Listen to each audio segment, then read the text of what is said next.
জয় মা মনসা, জয় মা মঙ্গলচণ্ডী, হে বুড়ি চামুন্ডা, হে মহাদেব। মায়ের আদেশ নিয়ে আজকে আবারও একটি গুরুত্বপূর্ণ না জানা কিছু রহস্যময় কথা জানাবো, ভক্তদের মনকে আরো মনোগ্রহী করে তুলবে।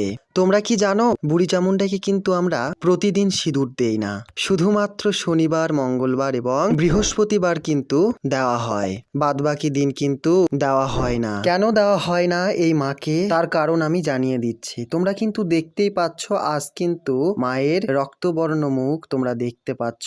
শনিবার, মঙ্গলবার এবং বৃহস্পতিবার ছাড়া বাদবাকি দিনগুলিতে কিন্তু মা স্বয়ং সিঁদুর পরিয়ে নেয়। ভোরে যখন দরজা খোলা হয় মাকে জাগানোর জন্য, তখন দেখলেই বোঝা যায় যে কিছুক্ষণ আগেই মাকে কি যেন সিঁদুর লাগিয়ে দিয়ে চলে গেছে। পায়ের কিন্তু ছাপও থাকে ধুলো মাখা। তার একটি ভিডিও কিন্তু আমি পোস্ট করে দেব। আমার এই মা জীবন্ত মা। মায়ের কাছে আসো, আসলেই সমস্ত কিছু তোমরা বুঝে